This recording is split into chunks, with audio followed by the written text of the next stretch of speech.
Hi friends, ಎಲ್ಲರೂ ಹೇಗಿದ್ದೀರಾ? ಇವತ್ತು ನಾನು ಸಂಡೇ ಮಾರ್ನಿಂಗಿಂದಲೇ ವ್ಲಾಗನ್ನು ಸ್ಟಾರ್ಟ್ ಮಾಡಿದ್ದೀನಿ. ಸ್ವಲ್ಪ ಟಿಫನ್ ಎಲ್ಲ ತಿನ್ಕೊಂಡಿದ್ದಾಯಿತು. ಚಿತ್ರಾನ್ನ ತುಂಬ ಚೆನ್ನಾಗಿತ್ತು.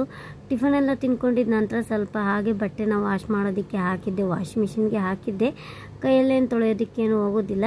ಏನಾದ್ರು ಎಷ್ಟು ಜಾಸ್ತಿ ಕೊಳೆಯಾಗಿದ್ದರೆ ಮಾತ್ರ ನಾನು ಕೈಯಲ್ಲಿ ವಾಶ್ ಮಾಡ್ತೀನಿ. ಇನ್ನು ಮಿಕ್ಕಿದ್ದೆಲ್ಲನೂ ಸಹಿತ ವಾಷಿಂಗ್ ಮಿಷಿನ್ಗೆ ಎಲ್ಲದೂ ಸಹಿತ ಹಾಕಿ ಇವತ್ತು ಸ್ವಲ್ಪನೇ ಇತ್ತು ಫ್ರೆಂಡ್ಸ್. ಜಾಸ್ತಿ ಏನು ಬಟ್ಟೆ ಏನಿರಲಿಲ್ಲ, ಸ್ವಲ್ಪನೇ ಅಲ್ವಾ ಅಂತ ಹೇಳಿಬಿಟ್ಟು ಅದಕ್ಕೆ ಇವಾಗ ನಾನು ವಾಷಿಂಗ್ ಮಿಷಿನ್ ಬಟ್ಟೆನ ಸಹಿತ ಹಾಕಿದ್ದಾಯಿತು. ಇನ್ನೇನು ಹೊರಗಡೆ ಹೋಗಿ ಒಣ ಹಾಕಬೇಕಷ್ಟೇ. ಟಿಫನ್ ಎಲ್ಲ ಇವತ್ತು ಸಂಡೇ ಅಲ್ವಾ, ಸ್ವಲ್ಪ ಸಂಡೇ ಅಂದರೆ ರೆಸ್ಟ್ ಸಿಗುತ್ತೆ ಅಂತಲೇ ಹೇಳ್ಬೋದು. ಮಂಡೇ ಈ ರೀತಿ ಸಾಟರ್ಡೆ ಆದರೆ ಸ್ವಲ್ಪ ಪೂಜೆ ಮಾಡೋದೆಲ್ಲ ಇರುತ್ತೆ. ಇವತ್ತು ಸಂಡೇ ಆದರೆ ಸಂಡೇ ಮಂಗಳವಾರ ಆ ರೀತಿ ಆದರೆ ನನಗೆ ಸ್ವಲ್ಪ ಫ್ರೀ ಇರುತ್ತೆ ಅಂತಲೇ ಹೇಳ್ಬೋದು. ಪೂಜೆ ಜಾಸ್ತಿ ಇರೋದಿಲ್ಲ, ಮನೆಯೆಲ್ಲ ನೀಟಾಗಿ ಕ್ಲೀನ್ ಮಾಡೋದಿರೋದಿಲ್ಲ. ಇವತ್ತು ಸ್ವಲ್ಪ ಹಾಗೆ ಸ್ವಲ್ಪ ಕಸ ಗುಡಿಸ್ಕೊಂಡು ಸ್ವಲ್ಪ ಮನೆ ಒರೆಸ್ಕೊಳ್ಳೋದಷ್ಟೇ, ಇನ್ನೇನು ಇಲ್ಲ. ಪೂಜೆ ಏನಿಲ್ಲ, ಸಂಡೇ ಅಲ್ವಾ. ಅದಕ್ಕೆ ಸಂಡೇ ಏನು ಸ್ಪೆಷಲ್ ಮಾಡೋದಿಲ್ಲ ಇವತ್ತು. ಏನು ಬೇಡ ಅಂತ ಸ್ವಲ್ಪ ಮೊಟ್ಟೆನ ತರಿಸ್ಕೊಳ್ಳೋಣ ಅಂದ್ಕೊಂಡಿದ್ದೀನಿ. ಮೊಟ್ಟೆ ತಿನ್ಕೊಂಡ್ರೆ ಸಾಕು ಅಂತ ಮೊಟ್ಟೆನ ತರಿಸ್ಕೊಂಡು ಬೇಯಿಸ್ಕೊಂಡು ತಿನ್ಕೊಳ್ತೀವಿ. ಇವಾಗ ನನ್ನ ತಮ್ಮ ಟಿಫನ್ನು ಸಹಿತ ಡ್ಯೂಟಿಯಿಂದ ಮುಗಿಸ್ಕೊಂಬಂದು ಅವನು ಚಿತ್ರಾನ್ನ ತಿಂತಾ ಇದ್ದಾನೆ. ಜಾಸ್ತಿ ವಿಡಿಯೋದಲ್ಲಿ ತೋರಿಸಿಲ್ಲ ಇವನ್ನ. ನೆಕ್ಸ್ಟ್ ವ್ಲಾಗಲ್ಲಿ ಯಾರು ಏನು ನನ್ನ ಸ್ವಂತ ತಮ್ಮನ ಇಲ್ವಾ ಅಂತ ನಾನು ಖಂಡಿತವಾಗಿಯೂ ತಿಳಿಸ್ತಾ ಹೋಗ್ತೀನಿ. ಜಾಸ್ತಿ ಕ್ಯಾಮ್ರಾ ಮುಂದೆನೂ ಸಹಿತ ಅವನು ಬರೋದಿಲ್ಲ. ನನ್ನ ಹಸ್ಬೆಂಡ್ ಹಾಗೆ ಕ್ಯಾಮ್ರಾ ಮುಂದೆ ಬರೋದಿಲ್ಲ. ಇವಾಗ ನೋಡ್ತಿರ್ಬೋದು ಫ್ರೆಂಡ್ಸ್, ನಮ್ಮ ಅಕ್ಕನ ಮಗ ದೊಡ್ಡವನಿದ್ದಾನೆ ಅಲ್ವಾ, ಸಾಗರು, ಅವನು ತಂದು ಕೊಟ್ಟಿದ್ದಾನೆ ಬಾದಾಮಿ ಕಾಯಿ. ಕೆಳಗಡೆ ಸಡನ್ನಾಗಿ ಆವಾಗಲೇ ನೋಡ್ತಿದ್ದಂಗೆ ಬಿತ್ತು. ಅದಕ್ಕೆ ಹೋಗಿ ಆಮೇಲೆ ಕೆಚ್ಕೊಡು, ಅದರೊಳಗೆ ಚೆನ್ನಾಗಿರುತ್ತೆ ಅಂತ ತಂದು ಕೊಟ್ಟಿದ್ದಾನೆ. ನಾವೆಲ್ಲ ಈ ರೀತಿ ಬಾದಾಮಿ ಕಾಯಿ ಎಲ್ಲ ಹಾಯ್ಕೊಂಡು ಚಿಕ್ಕ ವಯಸ್ಸಲ್ಲಿ ತಿಂತಾ ಇದ್ವಿ. ನಾನು ಕಾಲೇಜು ಸ್ಕೂಲ್ಗೆ ಹೋಗ್ಬೇಕಾದ್ರೆ ಇಲ್ಲೇ ಇದ್ದಿದ್ದು. ಆ ಕಡೆ ಬಾದಾಮಿ ಮರದ ಕಡೆ ಸಪೋಟ ಮರ ಎಲ್ಲ ತುಂಬ ಚೆನ್ನಾಗಿರ್ತಿತ್ತು. ಮರ ಎಲ್ಲ ಹತ್ತಿ ಸಪೋಟ ಹಣ್ಣೆಲ್ಲ ಕಿತ್ಕೊಂಡು ತಿಂತಾ ಇರ್ತಿದ್ವಿ. ಆವಾಗಲೆಲ್ಲ ನನ್ನ ಫ್ರೆಂಡ್ ಜೊತೆ ಮರ ಎಲ್ಲ ಕತ್ಕೊಂಡು ಹಣ್ಣೆಲ್ಲ ಓನರು ಬರ್ತಾರೆ ಇಲ್ವಾ ಅಂತ ಒಬ್ಬರು ನೋಡ್ಕೊಳ್ಳೋದು, ಇನ್ನೊಬ್ಬರು ಹಣ್ಣೆಲ್ಲ ಕಿತ್ಕೊಂಡು ಕಾಯಾಗಿದ್ದರೆ ಮನೇಲಿ ಮಡಗ್ಬಿಟ್ಟು ಹಣ್ಣು ಮಾಡ್ಕೊಂಡು ತಿಂತಾ ಇದ್ವಿ. ಮರದ ಮೇಲೆ ಆಟ ಆಡ್ತಿದ್ವಿ. ಇವಾಗ ಮರ ಎಲ್ಲ ಕಡ್ದಾಕ್ಬಿಟ್ಟಿದ್ದಾರೆ, ಬಿಲ್ಡಿಂಗ್ ಎಲ್ಲ ಆಗಿಬಿಟ್ಟಿದ್ದಾವೆ. ಬೆಂಗಳೂರಲ್ಲಿ ಹಾಗೆ ಅಲ್ವಾ, ಮರ ಇದ್ದರೆ ಒಂದು ಮರ ಇದ್ದರೂ ಬಿಡೋದಿಲ್ಲ, ಕಟ್ ಮಾಡಿಬಿಟ್ಟು ಬಿಲ್ಡಿಂಗ್ ಕಟ್ತಾ ಇರ್ತಾರೆ. ಇವರು ಹಾಗೆ ಬಿಲ್ಡಿಂಗ್ ಎಲ್ಲ ಕಟ್ಟಿದ್ದಾರೆ. ಮರ ಏನಿಲ್ಲ, ಸಪೋಟ ಮರ ಇಲ್ಲ, ಒಂದೇ ಒಂದು ಬಾದಾಮಿ ಮರ ಮಾತ್ರ ಹಾಕಿದ್ದಾರೆ, ಬಿಟ್ಟಿದ್ದಾರೆ. ಇಲ್ಲಿ ನಾನು ತೋರಿಸಿದ್ದೆ ಹಿಂದಿನ ವಿಡಿಯೋದಲ್ಲೆಲ್ಲ ಬಾದಾಮಿ ಮರ ಅಂತ ತೋರಿಸಿದ್ದೀನಲ್ವ, ಅದೇ ಮರ ನಮ್ಮ ಮನೆ ಹತ್ರನೇ ಇರೋದು. ತುಂಬ ಚೆನ್ನಾಗಿದೆ ಮಾತ್ರ. ಅದಕ್ಕೆ ನೀರು ಏನು ಸಹ ಹಾಕೋದೇ ಇಲ್ಲ. ಅದು ಹೇಗೆ ತುಂಬ ಚೆನ್ನಾಗಿ ಕಾಯಿಗಳು ಬಿಡುತ್ತೆ ಅಂದರೆ ತುಂಬ ಚೆನ್ನಾಗಿ ಕಾಯಿ ಬಿಡುತ್ತೆ. ಮತ್ತು ಎಲೆಗಳು ಅಷ್ಟೇ, ಒಂದು ಸಹಿತ ಜಾಸ್ತಿ ಒಣಗೋದಿಲ್ಲ, ಚೆನ್ನಾಗಿರುತ್ತೆ. ಹೇಗೋ ಒಂದು ಬಾದಾಮಿನ ಕುಟ್ಟಿದ್ದೀನಿ ಫ್ರೆಂಡ್ಸ್. ಅದು ತುಂಬ ಅಂದರೆ ಗಟ್ಟಿ ಇರುತ್ತೆ. ಅದು ಕುಟ್ಟೋದಕ್ಕೆ ಸ್ವಲ್ಪ ಟೈಮ್ ಹಿಡಿಯುತ್ತೆ. ನನಗಂತೂ ಕುಟ್ಟೋದಕ್ಕಾಗಲಿಲ್ಲ. ಅದಕ್ಕೆ ಸಾಗರ್ಗೆ ಹೇಗೋ ಮಾಡಿ ಅಮ್ಮಿ ಕುಟ್ಕೊಡು ಅಂದ ಕುಟ್ಕೊಟ್ಟಿದ್ದೀನಿ. ತುಂಬ ಚೆನ್ನಾಗಿತ್ತು ಮಾತ್ರ. ತುಂಬ ಎಳೆಯದು, ಇನ್ನೂ ಚೆನ್ನಾಗಿತ್ತು. ಎಳೆದಂದ್ರೆ ಒಂಥರ ನಾವು ನೀರಲ್ಲಿ ನೆನೆಸಿದಾಗ ಹೇಗಿರುತ್ತೆ ನೋಡಿ ಬಾದಾಮಿ, ಅದೇ ಥರನೇ ಇತ್ತು. ತುಂಬ ಟೇಸ್ಟ್, ಒಂಥರ ಸ್ವೀಟಾಗಿತ್ತು ಮಾತ್ರ. ನೀರು ಏನೂ ಹಾಕೋದಿಲ್ಲ ನೋಡಿ, ಆದರೂ ಸಹಿತ ಎಷ್ಟು ಚೆನ್ನಾಗಿತ್ತು. ಸಾಗರ್ ಇನ್ನೊಂದೆರಡು ತಂದುಕೊಡ್ತೀನಿ ಕುಟ್ಕೊಡು ಅಂತ ಹೇಳ್ತಿದ್ದ. ಅಯ್ಯೋ ಬೇಡಪ್ಪ, ಆಗೋದಿಲ್ಲ, ಇಲ್ಲೆಲ್ಲ ಬಿಲ್ಡಿಂಗಲ್ಲಿ ಬೇಡ, ಸುಮ್ಮನಿರು, ನೋಡಿದ್ರೆ ಬೈತಾರೆ ಅಂತ ಹೇಳ್ಬಿಟ್ಟು ನಾನು ಸುಮ್ಮನಿರ್ತಿದ್ದೀನಿ. ಇವಾಗ ಯಶುಗೆ ಊಟ ತಿನ್ನಿಸ್ತಾ ಇದ್ದೀನಿ ಫ್ರೆಂಡ್ಸ್. ಅವಳಂತೂ ಇತ್ತೀಚೆಗೆ ಅವ್ರ ಅಣ್ಣರಿದ್ದಾರಲ್ವ, ಊಟನೇ ತಿನ್ನೋದಿಲ್ಲ. ಒಂದೊಂದು ಟೈಮ್ ಅವಳು ಹಠನೇ ಮಾಡೋದಿಲ್ಲ, ತಟ್ಟೆಗೆ ಹಾಕಿಸ್ಕೊಂಡು ತಿಂತಾ ಇರ್ತಾಳೆ. ಇವತ್ತು ಅಪರೂಪಕ್ಕೊಂದ್ಸರಿ ನಾನೇ ಊಟ ತಿನ್ನಿಸ್ತಾ ಇದ್ದೀನಿ. ಇಲ್ಲ ಅಂತಂದರೆ ತಟ್ಟೆಗೆ ಹಾಕಿ ಕೊಟ್ಬಿಡ್ತೀವಿ. ಮಕ್ಕಳಿಗೆ, ಯಾವುದೇ ಮಕ್ಕಳಿಗಾಗಲಿ ನಾವು ಕೈಯಲ್ಲಿ ತಿನ್ನಿಸಿ ರೂಢಿ ಮಾಡಬೇಕಾಗುತ್ತೆ. ಇಲ್ಲಾಂದರೆ ದೊಡ್ಡವರಾದರೂ ಸಹಿತ ಅವರು ಹಾಗೆ ಕೇಳ್ತಾ ಇರ್ತಾರೆ. ಯಶು ಈಗ ಅಮ್ಮ ನಾನು ಕಬಡ್ಡಿ ಆಡ್ತೀನಿ, ನೀನು ತಿನ್ನಿಸು ಅಂತ ಹೇಳ್ತಾ ಇದ್ಲು ನೋಡಿ. ಬಾಯಿ ಮುಚ್ಕೊಂಡಿದ್ದಾಳೆ, ತಿನ್ನಿಸ್ಬಾರ್ದು ಅಂತ. ಬಾಯಿ ಮುಚ್ಕೊಂಡ್ರೆ ತಿನ್ಸೋದಿಲ್ವಲ್ಲ ಅಂತ ಹೇಳ್ಬಿಟ್ಟು ಬಾಯಿ ಮುಚ್ಕೊಂಡಿದ್ದಾಳೆ. ಆ ರೀತಿ ಯಶು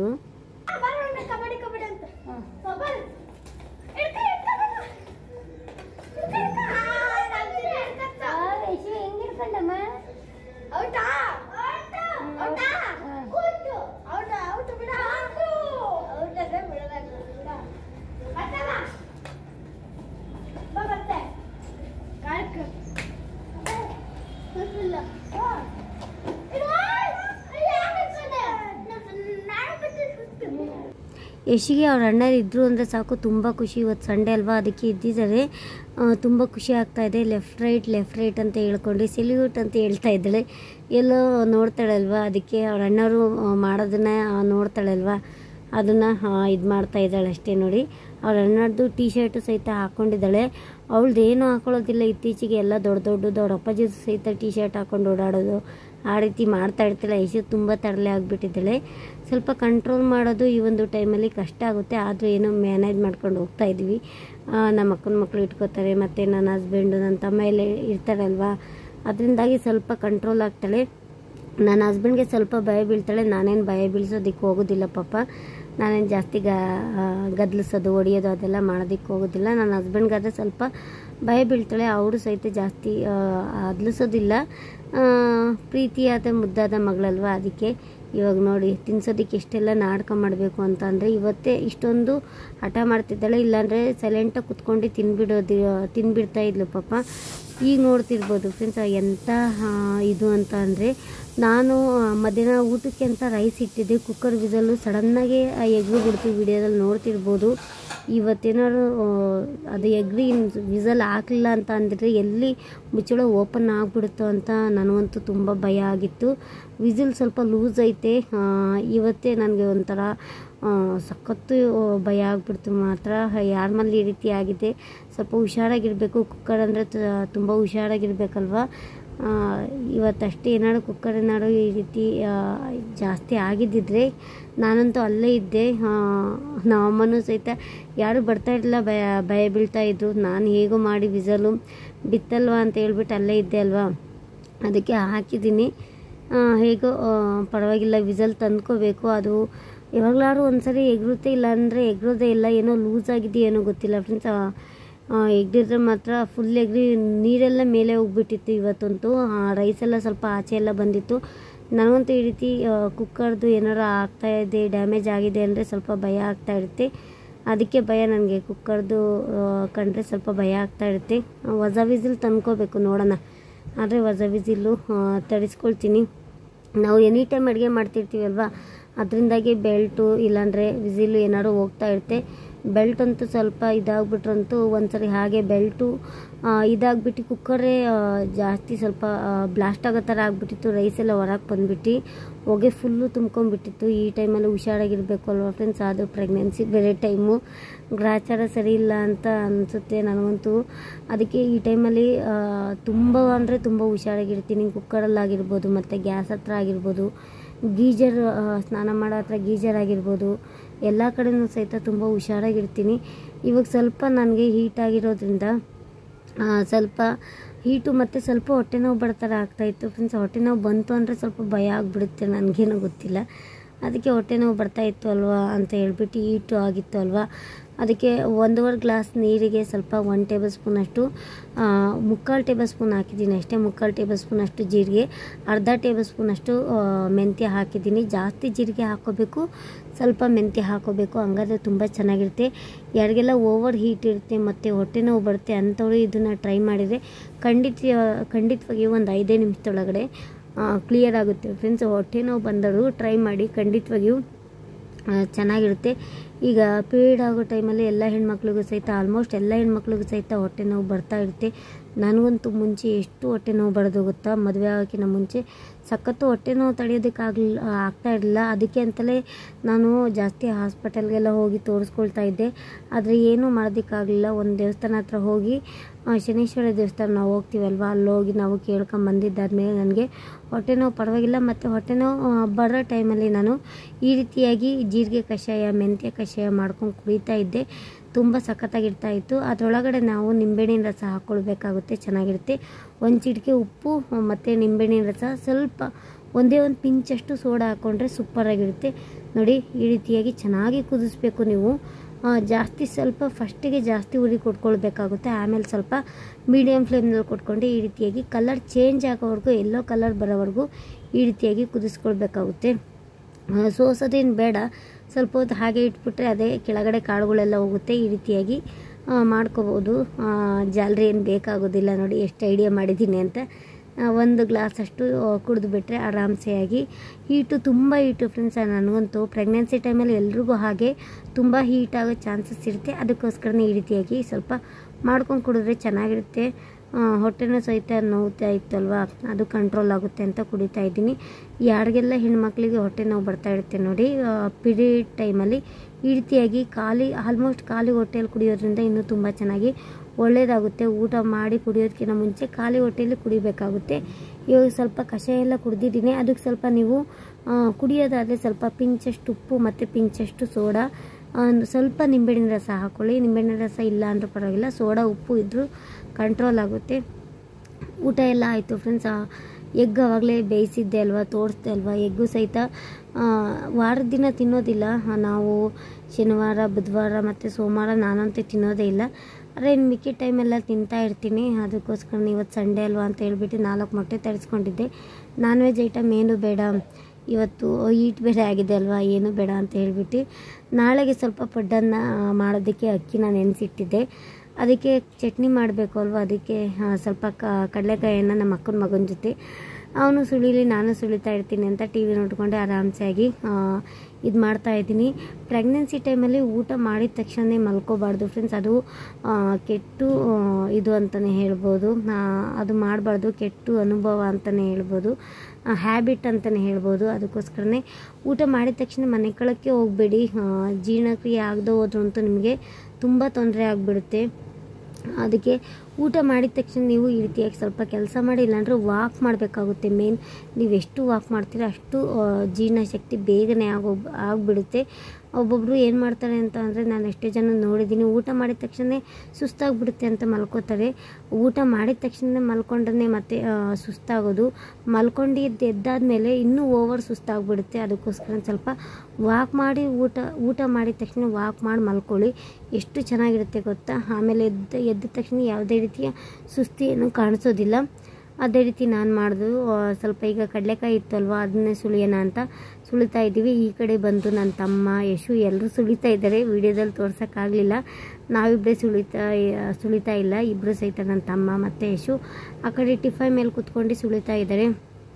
ಯಾಕೋ ಪಡ್ಡು ತಿನ್ನಂಗಾಗಿತ್ತು ಫ್ರೆಂಡ್ಸ್. ಅದಕ್ಕೆ ಪಡ್ಡಿಗೆ ನೆನೆಸಿಟ್ಟಿದ್ದೆ ಅಕ್ಕಿ ಮತ್ತು ಸ್ವಲ್ಪ ಉದ್ದಿನಬೇಳೆ, ಕಡಲೆಬೇಳೆ, ಸ್ವಲ್ಪ ಮೆಂತ್ಯನ ಹಾಕಿ ನೆನೆಸಿಟ್ಟಿದ್ದೆ. ಅದು ಸಂಜೆ ನನ್ನ ತಮ್ಮನ ಕೈಲಿ ಮಿಷಿನ್ಗೆ ಕೊಟ್ಟು ಕಳಿಸ್ತೀವಿ. ನಾವೇನು ಮಿಕ್ಸಿ ಜಾರ್ಗೇನು ಹಾಕೋದಿಲ್ಲ, ಮನೆಯಲ್ಲೇ ಹಾಕೋದಿಲ್ಲ. ಮಿಕ್ಸಿ ಜಾರ್ ಹೋಗಿಬಿಡುತ್ತೆ ಅಂತ ಮಿಕ್ಸಿ ಜಾರೇ ಸರಿ ಇಲ್ಲ. ಸದ್ಯಕ್ಕೆ ಒಂಚೂರು ಖಾರ ರುಬ್ಬೋದಕ್ಕೆ ಮಿಕ್ಸಿ ಜಾರ್ ಇದೆ ಅಂತ ಅದಕ್ಕೆ ಸ್ವಲ್ಪ ಮಿಷಿನ್ಗೆ ಹಾಕೋದಕ್ಕೆ ಕೊಟ್ಟಿದ್ದೀನಿ. 20 ರೂಪಾಯಿ ಕೊಟ್ಟರೆ ಎಷ್ಟೇ ಹಿಟ್ಟಿದ್ರೆ ಸಹಿತ ಹಾಕ್ಕೊಟ್ಬಿಡ್ತಾರೆ. ಅದಕ್ಕೆ ನಾವು 20 ರೂಪಾಯಿ ಕೊಟ್ಟು ನನ್ನ ತಮ್ಮ ಕೈಲಿ ಕೊಟ್ಟು ಕಳಿಸ್ತೀವಿ. ಚೆನ್ನಾಗೂ ಸಹಿತ ಹಾಕ್ಕೊಡ್ತಾರೆ. ನಾವು ನೀರು ಅಲ್ಲೇ ಇರೋದನ್ನೇ ಹಾಕ್ಸೋದಿಲ್ಲ ಫ್ರೆಂಡ್ಸ್. ಅಲ್ಲಿ ಡ್ರಮ್ಮಲ್ಲಿ ನೀರು ತೋಡಿ ಅಕ್ಕಿ ರುಬ್ಬೇಕಾದ್ರೆ ಹಾಕ್ತಾರಂತೆ. ಅದಕ್ಕೆ ಇಲ್ಲಿಂದಲೇ ನಾವು ಫಿಲ್ಟ್ರ್ ನೀರನ್ನು ನನ್ನ ತಮ್ಮ ಕೈಲಿ ಕೊಟ್ಟು ಕಳಿಸ್ತೀವಿ. ಅಲ್ಲಿ ಚೆನ್ನಾಗಿರೋದಿಲ್ಲ. ಒಬ್ಬೊಬ್ಬರು ಜಾಸ್ತಿ ಜನ ಬರ್ತಾ ಇರ್ತಾರಲ್ವ, ಅದಕ್ಕೆ ಡ್ರಮ್ಮಲ್ಲಿ ಏನೇನೋ ಗಲೀಜಿರುತ್ತೆ ಏನೋ ಅಂತ ಹೇಳ್ಬಿಟ್ಟು ನನಗೆ ಭಯ ಆಗಿ ನಾವೇ ನೀರನ್ನು ಇಡ್ಲಿ ಅಕ್ಕಿ ಒಳಗಡೆ ಹಾಕಿ ಕೊಟ್ಟು ಕಳಿಸ್ತೀವಿ. ಇವಾಗ ಸ್ವಲ್ಪ ಸಂಜೆಗೆ ರಾಗಿ ಹಿಟ್ಟು ಕಾಲಾಗಿತ್ತು ಮುದ್ದೆ ಮಾಡೋದಕ್ಕೆ ಅಂತ ರಾಗಿ ಹಿಟ್ಟನ್ನು ಒಂದಾಡ್ತಾ ಇದ್ದೀನಿ. ಯಶು ಇಲ್ಲ ಈ ಒಂದು ಟೈಮಲ್ಲಿ, ರಾಗಿ ಹಿಟ್ಟನ್ನು ಒಂದಾಡಬೇಕಾಗುತ್ತೆ. ಯಶು ಬಂದ್ರಂತ ಅವಳು ಕೈಯೇ ಬಿಡೋದಿಲ್ಲ, ಮುಕ್ಕೆಲ್ಲ ಬಳ್ಕೊಳ್ಳೋದು, ನಮಗೆಲ್ಲ ಬಳಿಯೋದು ಆ ರೀತಿ ಮಾಡ್ತಾ ಇರ್ತಾಳೆ. ಅದಕ್ಕೆ ಸ್ವಲ್ಪ ಅವಳು ಬರೋ ಅಷ್ಟೊತ್ತಿಗೆ ಸ್ವಲ್ಪ ರಾಗಿ ಹಿಟ್ಟನ್ನು ಒಂದಾಡ್ಕೊಂಡ್ಬಿಡೋಣ ಅಂತ ರಾಗಿ ಹಿಟ್ಟನ್ನು ಸಹಿತ ಒಂದಾಡ್ಕೊಳ್ತಾ ಇದ್ದೀನಿ. ನಮಗೆ ದಿನ ನೈಟ್ ಹೊತ್ತು ಮುದ್ದೆ ಮಾಡಲೇಬೇಕಾಗುತ್ತೆ. ನಾನು ತಿನ್ನಬೇಕು ಅಲ್ಲೋ, ಈ ಟೈಮಲ್ಲಿ ಮುದ್ದೆ ತಿನ್ನಬೇಕಾಗುತ್ತೆ ಫ್ರೆಂಡ್ಸ್. ಡೆಲಿವರಿ ಆದಮೇಲೆ ನಮಗೆ ಸೊಂಟ ನೋವು, ಬೆನ್ನು ನೋವು ಮತ್ತು ಮೂಳೆ ನೋವು ಯಾವುದೇ ರೀತಿಯ ತೊಂದರೆ ಬರೋದಿಲ್ಲ. ಅದಕ್ಕೋಸ್ಕರನೇ ಮುದ್ದೆ ತಿನ್ನಬೇಕಾಗುತ್ತೆ. ಅಡುಗೆ ಮೇಲೆ ಏನೋ ಸೌಂಡ್ ಬಂದಂಗೆ ಆಯಿತು, ಅದಕ್ಕೆ ಹೋಗಿದ್ದೆ. ಜಾಸ್ತಿ ಸಡನ್ನಾಗಿ ಎದ್ದೊಳೋದು ಕೂತ್ಕೊಳ್ಳೋದು ಮಾಡಬಾರ್ದು. ಈ ಒಂದು ಟೈಮಲ್ಲಿ ಏನೋ ಸೌಂಡ್ ಬಂತಲ್ವ ಅಂತ ನನಗೆ ಏನಾದ್ರು ಒಂಚೂರು ಸೌಂಡ್ ಬಂದರೆ ಭಯ ಆಗ್ತಾ ಇರುತ್ತೆ ಫ್ರೆಂಡ್ಸ್. ಯಾರೂ ಇಲ್ಲ ಅನ್ನೋ ಟೈಮಲ್ಲಿ ನನಗೆ ಒಬ್ಬಳೇ ಇರೋದಕ್ಕೆ ಭಯ. ಡೋರ್ ಹಾಕೊಂಡ್ರು ಭಯ, ಡೋರ್ ಹಾಕೊಳ್ದಿದ್ರು ಭಯ ಆಗ್ತಾ ಇರುತ್ತೆ. ಅದಕ್ಕೆ ಸ್ವಲ್ಪ ಏನು ಸೌಂಡ್ ಬಂತು ಅಂತ ನೋಡ್ಕೊಂಬರೋದಕ್ಕೆ ಹೋಗಿದ್ದೆ. ಸ್ವಲ್ಪ ಒಂದಾಡ್ಕೊಳ್ತೀನಿ, ಜಾಸ್ತಿ ಒಂದಾಡೋದಕ್ಕೆ ಹೋಗೋದಿಲ್ಲ. ಇದು ಒಂದಾಡ್ತಿದ್ರೆ ಸ್ವಲ್ಪ ಹಿಟ್ಟು ಬೀಳ್ತಾನೇ ಇಲ್ಲ, ಕಡಿಮೆ ಬೀಳ್ತಾ ಇದೆ, ಅದೇನೋ ಗೊತ್ತಿಲ್ಲ. ಅದಕ್ಕೆ ಕೈ ನೋವು ಬಡತರ ಆಗ್ತಾಯಿತ್ತು. ಸದ್ಯಕ್ಕೆ ಒಂದು 3-4 ದಿನಕ್ಕೆ ಆಗೋಷ್ಟು ಒಂದಾಡ್ಕೊಂಡು ಆಮೇಲೆ ಒಂದಾಡಿರಾಯಿತು ಅಂತ ಹೇಳ್ಬಿಟ್ಟು ಒಂದಾಡ್ಕೊಳ್ತಾ ಇದ್ದೀನಿ. ಮತ್ತು ಇಲ್ಲಿ ಬೆಳಗ್ಗೆನೂ ಸಹಿತ ನಾವು ರಾಗಿ ಗಂಜಿ ಮಾಡ್ತಾ ಇರ್ತೀವಿ ಫ್ರೆಂಡ್ಸ್. ಬೆಳಗ್ಗೆ ಖಾಲಿ ಹೊಟ್ಟೆಯಲ್ಲಿ ರಾಗಿ ಗಂಜಿ ಕುಡಿಯೋದ್ರಿಂದ ಈಟು ಸಹಿತ ತುಂಬ ಕಂಟ್ರೋಲ್ ಆಗುತ್ತೆ. ಮತ್ತು ಯಾರೆಲ್ಲ ಡಯಟ್ ಮಾಡ್ತಾ ಇರ್ತೀರ ನೋಡಿ, ಬೊಜ್ಜಿಡ್ತೀರ ನೋಡಿ, ಖಂಡಿತವಾಗಿಯೂ ಬೆಳಗ್ಗೆ ಎದ್ದಿದ ತಕ್ಷಣ ರಾಗಿ ಗಂಜಿ ಕುಡೀರಿ. ರಾಗಿ ಗಂಜಿ ಜೊತೆಗೆ ಸ್ವಲ್ಪ ಶುಂಠಿನ ಗೆಜ್ಜೆ ಹಾಕ್ಕೊಳ್ಳಿ, ಎಷ್ಟು ಚೆನ್ನಾಗಿರುತ್ತೆ ಗೊತ್ತಾ. ಸ್ವಲ್ಪ ಶುಂಠಿ ಮತ್ತು ಬೆಳ್ಳುಳ್ಳಿ ಗೆಜ್ಜೆ ಹಾಕ್ಕೊಂಡು ತೆಳ್ಳಗೆ ರಾಗಿ ಗಂಜಿನ ಮಾಡ್ಕೊಂಡು ನೀವು ದಿನ ಕಂಟಿನ್ಯೂಸ್ಸಿಗೆ ಒಂದು ಮಂತ್ ಕುಡಿತಾ ಬನ್ನಿ ಫ್ರೆಂಡ್ಸ್. ನಿಮಗೆ ಆದಷ್ಟು ಬೊಜ್ಜು ಕರಗೋಗುತ್ತೆ. ನೀವೇ ವೆಯ್ಟ್ ಲಾಸ್ ಆಗ್ತೀರ ಅಂತಲೇ ಹೇಳ್ಬೋದು. ವೆಯ್ಟ್ ಲಾಸ್ ಆಗೋರು ಈ ಒಂದು ರಾಗಿ ಗಂಜಿನ ಟ್ರೈ ಮಾಡ್ಬೋದು. ಸಖತ್ತಾಗಿರುತ್ತೆ ಮಾತ್ರ. ನೀವು ಟ್ರೈ ಮಾಡ್ತೀರಾ ಅಂದರೆ ಟ್ರೈ ಮಾಡಿ, ತುಂಬ ಚೆನ್ನಾಗಿರುತ್ತೆ. ಬೇಗನೆ ನಿಮಗೆ ರಿಸಲ್ಟ್ ಕೊಡುತ್ತೆ. ರಾಗಿ ಗಂಜಿಯಿಂದ ವೆಯ್ಟ್ ಲಾಸ್ ಮಾಡ್ಕೋಬೋದು ಖಂಡಿತವಾಗಿಯೂ. ಇವಾಗ ಸ್ವಲ್ಪ ನಾನು ನಾಳೆ ಸ್ನಾನ ಮಾಡಬೇಕು ಅಲ್ವ ಫ್ರೆಂಡ್ಸ್. ಮಂಡೇ ಆಯಿತು ಅಂದರೆ ವಾರ ಮತ್ತು ಪೂಜೆ ಎಲ್ಲ ಇರುತ್ತೆ ಅಲ್ವಾ, ಸ್ನಾನ ಮಾಡಬೇಕು ಅಲ್ವಾ. ಆಯಿಲನ್ನು ಅಪ್ಲೈ ಮಾಡ್ಕೊಳ್ತಾ ಇದ್ದೀನಿ. ಈ ಒಂದು ಕೊಬ್ಬರಿ ಎಣ್ಣೆ ಬಂದುಬಿಟ್ಟು ನನ್ನ ಹಸ್ಬೆಂಡು ತೊಗೊಂಬಂದಿರೋದು. ಶಬರಿಮಲೆಗೆ ಹೋದಾಗ ಅಲ್ಲಿ ಕೇರಳದಲ್ಲಿ ತುಂಬ ಪ್ಯೂರಾಗಿ ಕೊಬ್ಬರಿ ಎಣ್ಣೆ ಸಿಗುತ್ತೆ. ಅದಕ್ಕೆ ನಾನು ವರ್ಷಕ್ಕೊಂದ್ಸರಿ 1 ಲೀಟ್ರು ಮತ್ತು ಅದಕ್ಕೆ ಈ ಏನೇನೋ ಚಕ್ಕೆ ಮತ್ತು ಹೂವು ಎಲ್ಲ ಹಾಕಿ ಕೊಡ್ತಾರೆ ನೋಡಿ, ಒಣಗಿದ್ದೆಲ್ಲ. ಇದು ಏನಪ್ಪ ಅದು ಮೆಂತ್ಯ ಕಾಳು ಅದೆಲ್ಲ ಬರ್ತೀನಿ ನೋಡಿ. ಬಾಟ್ಲಿಗೆ ಕೊಬ್ಬರಿ ಎಣ್ಣೆ ಹಾಕ್ಬಿಟ್ಟು ಅದನ್ನು 2 ದಿನ ನೆನೆಸಿಟ್ರೆ ತುಂಬ ಚೆನ್ನಾಗಿರುತ್ತೆ. ಕಲರ್ ಚೇಂಜ್ ಆದಮೇಲೆ ನಾವು ಆಯಿಲ್ನ ಅಪ್ಲೈ ಮಾಡ್ಕೊಳ್ಬೋದು. ಅದನ್ನು ಇವತ್ತು ಅಪ್ಲೈ ಮಾಡ್ಕೊಂಡಿದ್ದಿಲ್ಲ. ಈ ಕೊಬ್ಬರಿ ಎಣ್ಣೆ ಸಹಿತ ಹಚ್ಕೊಂಡ್ರಾಯ್ತು ಅಂತ ಕೊಬ್ಬರಿ ಎಣ್ಣೆ ಅಪ್ಲೈ ಮಾಡ್ಕೊಳ್ತಾ ಇದ್ದೀನಿ. ಫಸ್ಟು ಮುಖಕ್ಕೆ ಅಪ್ಲೈ ಮಾಡ್ಕೊಳ್ತೀನಿ ಫ್ರೆಂಡ್ಸ್. ನಾನು ಹಾಗೆ ನೈಟ್ ಹೊತ್ತು ನೀವು ಫೇಸಿಗೆ ಮುಖಕ್ಕೆ ಈ ರೀತಿಯಾಗಿ ಕೊಬ್ಬರಿ ಎಣ್ಣೆನ ಅಪ್ಲೈ ಮಾಡ್ಕೊಳ್ಳೋದ್ರಿಂದ ಯಾವುದೇ ರೀತಿಯ ಸ್ಕಿನ್ ಅಲರ್ಜಿ ಬರೋದಿಲ್ಲ ಮತ್ತು ಪಿಂಪಲ್ಸ್ ಬರೋದಿಲ್ಲ. ನಿಮ್ಮ ಸ್ಕಿನ್ನು ಡ್ರೈ ಅನ್ನಿಸೋದಿಲ್ಲ. ಯಾರಿಗೆಲ್ಲ ಸ್ಕಿನ್ನು ಡ್ರೈ ಅನ್ನಿಸ್ತಾ ಇದೆ ಮತ್ತು ಟ್ಯಾನ್ ಆಗ್ತಾ ಇದೆ, ತುಂಬ ಡಲ್ ಅನ್ನಿಸ್ತಾ ಇದೆ ಅಂತಂದರೆ ನೈಟ್ ಹೊತ್ತು ನೀವು ಕೊಬ್ಬರಿ ಎಣ್ಣೆ ಹಚ್ಕೊಂಡು ದಿನ ಕಂಟಿನ್ಯೂಸ್ಸಿಗೆ ಫೇಸಿಗೆ ಕೊಬ್ಬರಿ ಎಣ್ಣೆ ಹಚ್ಕೊಂಡು ಮಾರ್ನಿಂಗು ನೀವು ಫೇಸ್ನ ಇದರಲ್ಲಿ ಸೋಪಲ್ಲಿ ವಾಶ್ ಮಾಡಿಕೊಂಡ್ರೆ ಎಷ್ಟು ಚೆನ್ನಾಗಿ ಗ್ಲೋ ಅನಿಸುತ್ತೆ ಗೊತ್ತಾ. ನಿಮಗೆ ಗೊತ್ತಾಗೋದಿಲ್ಲ. ಒಂದು ವಾರದಲ್ಲಿ ತುಂಬ ರಿಸಲ್ಟ್ ಬರುತ್ತೆ. ಯಾರಿಗೆಲ್ಲ ಇದಕ್ಕಿದ್ದಂಗೆ ಸಡನ್ನಾಗಿ ಕಪ್ಪಾಗಿದೆ ನೋಡಿ, ಕೊಬ್ಬರಿ ಎಣ್ಣೆನ ಅಪ್ಲೈ ಮಾಡ್ಕೊಂಡು ಫೇಸಿಗೆ ನೀವು ಮಾರ್ನಿಂಗ್ ಎದ್ದಿದ ತಕ್ಷಣ ವಾಶ್ ಮಾಡ್ಕೊಳ್ಳಿ.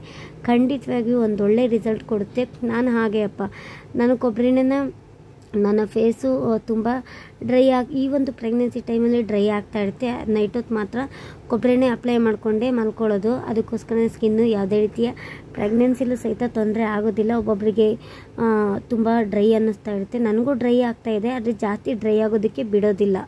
ಈ ಟೈಮಲ್ಲಿ ಪ್ರೆಗ್ನೆನ್ಸಿ ಟೈಮಲ್ಲಿ ಜಾಸ್ತಿ ಡ್ರೈ ಆಗೋ ಚಾನ್ಸಸ್ ಇರುತ್ತೆ ಅಲ್ವಾ. ಅದಕ್ಕೋಸ್ಕರನೇ ನಾನು ಸ್ವಲ್ಪ ದಿನ ಫೇಸಿಗೆ ಕೊಬ್ಬರಿ ಎಣ್ಣೆ ಅಪ್ಲೈ ಮಾಡ್ಕೊಳ್ತೀನಿ. ಆದರೆ ವಿಡಿಯೋದಲ್ಲಿ ಶೇರ್ ಮಾಡ್ಕೊಳ್ಳೋದಿಲ್ಲ ಅಷ್ಟೇ. ಕೊಬ್ಬರಿ ಎಣ್ಣೆನ ಅಪ್ಲೈ ಮಾಡ್ಕೊಳ್ತೀನಿ. ವೀಕ್ಲಿ 1-2 ಟೈಮ್ ನಾನು ವಿಟಮಿನ್ ಇ ಕ್ಯಾಪ್ಸೂಲನ್ನು ಅಪ್ಲೈ ಮಾಡ್ಕೊಳ್ತೀನಿ. ವಿಟಮಿನ್ ಇ ಕ್ಯಾಪ್ಸೂಲು ಹಾಕೊಳ್ಳೋದ್ರಿಂದ ಎಷ್ಟು ಬೆನಿಫಿಟ್ಸ್ ಇದೆ ಗೊತ್ತಾ ಫ್ರೆಂಡ್ಸ್. ನಿಮಗೆ ಪಿಂಪಲ್ಸ್ ಬರೋದೇ ಇಲ್ಲ. ಖಂಡಿತವಾಗಿಯೂ ನಿಮಗೆ ಎಷ್ಟೇ ವರ್ಷ ಹೋದರೂ ಪಿಂಪಲ್ಸ್ ಬರೋದೇ ಇಲ್ಲ. ನನಗೂ ಅಷ್ಟೇ ನೋಡಿ. ಇದುವರೆಗೂ ನನಗೆ ಜಾಸ್ತಿ ಪಿಂಪಲ್ಸ್ ದಪ್ಪದ ನೋಡಿ ಅದು ಬಂದಿರೋದು ನನಗೆ ಗ್ಯಾಪ್ನೇ ಇಲ್ಲ. ನನ್ನ ಫೇಸ್ ತುಂಬ ಚೆನ್ನಾಗಿದೆ ಅಂತ ನಾನೇ ಹೊಗಳಿಕತ್ತಾ ಇದ್ದೀನಿ ನೋಡಿ. ಯಾಕೆ ಅಂತಂದರೆ ನೀವು ಮನೇಲಿರುವ ವಸ್ತುಗಳನ್ನೇ ಬಳಸಿ ನೀವು ಸ್ಕಿನ್ ಕೇರ್ನ ಮಾಡ್ಕೊಳ್ಬೋದು. ಮುಂದೆ ನಿಮಗೆ ಬೇಕು ಅಂದರೆ ಹೇಳ್ತಾ ಹೋಗ್ತೀನಿ. ಇವಾಗ ನಮ್ಮ ಪುಟಾಣಿ ಯಶಿಗೂ ಸಹಿತ ಅಪ್ಲೈ ಮಾಡ್ತಾ ಇದ್ದೀನಿ. ಅವಳಿಗೂ ಸ್ವಲ್ಪ ಹೀಟ್ ಆಗ್ತಾ ಇರುತ್ತೆ ಫ್ರೆಂಡ್ಸ್. ಅವಳಂತೂ ನನಗಿನ್ನ ಓವರ್ ಹೀಟ್ ಅಂತಲೇ ಹೇಳ್ಬೋದು. ಅದಕ್ಕೆ ಸ್ವಲ್ಪ ಅವಳಿಗೂ ತಲೆಗೆ ಹೀಟ್ ಆಗಬಾರ್ದು ಅಂತ ಕೊಬ್ಬರಿ ಎಣ್ಣೆ ಅಪ್ಲೈ ಮಾಡ್ತಾ ಇದ್ದೀನಿ. ಹರಳೆಣ್ಣೆನೂ ಸಹಿತ ಅವಳಿಗೆ ಅಪ್ಲೈ ಮಾಡ್ತಾ ಇದ್ದೆ. ಇವತ್ತು ಸದ್ಯಕ್ಕೆ ಕೊಬ್ಬರಿ ಎಣ್ಣೆ ಅಪ್ಲೈ ಮಾಡಿದ್ದೀನಿ. ನೋಡ್ತಾ ಇದ್ದಾಳೆ. ನಮ್ಮಮ್ಮ ಆಲ್ರೆಡಿ ಕ್ಯಾಮ್ರಾ ಆನ್ ಮಾಡಿದ್ದಾರೆ ವಿಡಿಯೋ ಮಾಡೋದಕ್ಕೆ ಅಂತ ನೋಡ್ತಾ ಇದ್ದಾಳೆ. ಅವಳಿಗೆ ಸ್ವಲ್ಪ ಬೆನ್ನೋವು ಸೊಂಟ ನೋವು ಬರಬಾರ್ದಲ್ವ ಅಂತ ಹೇಳ್ಬಿಟ್ಟು ಈ ರೀತಿ ಬೆನ್ನಿಗೂ ಸಹಿತ ಅಪ್ಲೈ ಮಾಡ್ತಾ ಇದ್ದೀನಿ. ನೋಡಿ ಎಷ್ಟು ಚೆನ್ನಾಗಿ ನೋಡ್ತೈತೆ, ಮುದ್ದಕ್ಕಂದ ನೋಡ್ತಾ ಇರುತ್ತೆ. ಅವಳು ನೋಡೋದೇ ಒಂಥರ ಖುಷಿ ಆಗುತ್ತೆ ಫ್ರೆಂಡ್ಸ್. ಅವ್ಳು ನೋಡ್ತಾ ಇದ್ರೆ ನೋಡ್ತಾನೇ ಇರಬೇಕು ಅನಿಸ್ತಾ ಇರುತ್ತೆ. ಯಶುನ ಬೆನ್ನಿಗೆಲ್ಲ ಹಚ್ತಾ ಇದ್ದೀನಿ. ಫುಲ್ ಮೈಗೂ ಸಹಿತ ಅಪ್ಲೈ ಮಾಡ್ತೀನಿ ಅವಳಿಗೆ. ನಾಳೆ ಹೇಗಿದ್ರು ಸ್ನಾನ ಮಾಡೋ ಅಷ್ಟೊತ್ತಿಗೆ ಈಗ ಮಲ್ಕೊಂಡ್ಬಿಡ್ತಾಳೆ. ಮಲಗೋ ಟೈಮಲ್ಲಿ ನಾವು ಹಚ್ಬೇಕಾಗುತ್ತೆ. ಆಟ ಆಡೋ ಟೈಮಲ್ಲಿ ಹಚ್ಬಿಟ್ರಂತೂ ಫುಲ್ ಗಲೀಜು ಮಾಡ್ಕೊಂಡ್ಬಿಡ್ತಾಳೆ. ಅದಕ್ಕೆ ಮಲಗೋ ಟೈಮಲ್ಲಿ ಬೆನ್ನು ಫುಲ್ಲು ಮತ್ತು ಕೈಕಾಲಿಗೆಲ್ಲ ಹಚ್ಬಿಟ್ರೆ ಸ್ಕಿನ್ನು ಸಹಿತ ಡ್ರೈ ಆಗೋದಿಲ್ಲ. ಅವಳಿಗೆ ಯಾವುದೇ ಥರದ ಬಾಡಿ ಲೋಷನ್ನು ಸಹಿತ ಅಪ್ಲೈ ಮಾಡೋದಿಲ್ಲ. ಅದಕ್ಕೆ ಇವಾಗ ಸ್ವಲ್ಪ ಇಬ್ಬರು ಸಹಿತ ಅಪ್ಲೈ ಮಾಡ್ಕೊಂಡು ಮಲ್ಕೊಳ್ಳೋದು ಅಷ್ಟೇ ಫ್ರೆಂಡ್ಸ್. ಓಕೆ, ಇಷ್ಟೇ ಇವತ್ತಿನ ವಿಡಿಯೋ. ನನಗೆ ಯಾಕೋ ಸುಸ್ತಾಗ್ತಾ ಇತ್ತು. ಸ್ವಲ್ಪ ಜಾಸ್ತಿ ಕೆಲಸ ಮಾಡಿ ಮಾಡ್ತೀನಿ ಅಂದರೆ ಸ್ವಲ್ಪ ಸುಸ್ತಾಗ್ತಾ ಇರುತ್ತೆ, ಅದಕ್ಕೆ ಸ್ವಲ್ಪ ರೆಸ್ಟ್ ಮಾಡ್ತೀನಿ. ಇವಾಗ ಮಲ್ಕೊಳ್ಳೋದಷ್ಟೇ ಫ್ರೆಂಡ್ಸ್. ಐ ಹೋಪ್ಫುಲಿ ಈ ವಿಡಿಯೋ ಇಷ್ಟ ಆಯಿತು ಅಂತ ಅಂದ್ಕೊಂಡಿದ್ದೀನಿ. ಈ ವಿಡಿಯೋ ನಿಮಗೆ ಸ್ವಲ್ಪನಾದರೂ ಇಷ್ಟ ಆಗಿದ್ರೆ ಪ್ಲೀಸ್ ಲೈಕ್ ಮಾಡಿ. ಲೈಕ್ನೇ ಮಾಡ್ತಾ ಇಲ್ಲ, ನನಗೂ ಸಹಿತ ಸಪೋರ್ಟ್ ಮಾಡಿ. ಆದಷ್ಟು ಈ ಒಂದು ಪ್ರೆಗ್ನೆನ್ಸಿ ಟೈಮಲ್ಲಿ ಸಪೋರ್ಟ್ ಮಾಡಿ. ಇದೇ ರೀತಿ ದಿನ ವ್ಲಾಗ್ ಮಾಡ್ತಾ ಇರ್ತೀನಿ. ನಿಮಗೆ ವ್ಲಾಗ್ ಇಷ್ಟ ಆಗುತ್ತೋ ಮತ್ತು ಕೆಲವೊಂದು ಟಿಪ್ಸ್ ಇಷ್ಟ ಆಗುತ್ತೋ ಅಂತ ಕಮೆಂಟ್ ಮೂಲಕ ತಿಳಿಸಿ. ಹೊಸದಾಗಿ ಏನಾದರೂ ನೋಡ್ತಾ ಇದ್ದರೆ ಖಂಡಿತವಾಗಿ ಸಬ್ಸ್ಕ್ರೈಬ್ ಮಾಡ್ಕೊಳ್ಳೇಬೇಕು. ಸಬ್ಸ್ಕ್ರೈಬ್ ಮಾಡ್ಕೊಂಡು ಈ ವಿಡಿಯೋ ಜೊತೆ ಸಪೋರ್ಟ್ ಮಾಡಿ ಅಂತ ಕೇಳ್ಕೊತೀನಿ. ಓಕೆ, ಬಾಯ್ ಬಾಯ್. ನಾಳೆ ಮತ್ತೊಂದು ಹೊಸ ವಿಡಿಯೋ ಜೊತೆ ನಿಮಗೆ ಸಿಗ್ತೀನಿ.